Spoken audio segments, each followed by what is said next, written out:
జనసేన. కొనిదల పవన్ కళ్యాణ్. పవన్ కళ్యాణ్. పవన్ కళ్యాణ్. ఓం నమః శివాయ. మా పవన్ బాబు ఎప్పుడు హైదరాబాద్ నుండి వచ్చింది దీన్ని కలవడానికి ప్రామిస్ గా. హైదరాబాద్ నుండి వచ్చి అంత అభివృద్ధి హ్యాపీ అయితే అందుకోవడానికి నా ఆశీస్సులు అందరికి. నానైతే చాలా పేద మామను, పోటగాడ ఉన్న మామను. నాకు మంచి మనసు అయితే ఉంది. మీ అందరికీ పనిచేస్తున్నాను. Okay okay very good. 20 సంవత్సరాల క్రితం తిన్నా రాగి సంగటి. తోపడి తెలీదు చాలా మంది.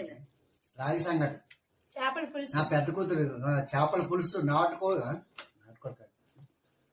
చేపల పులుసు. ఓహో మామూలు కాదు. చూడురా బాయ్, చేపల పులుసు మస్తున్నది. చూడురా, అక్క చెల్లెలు తింటున్నారు.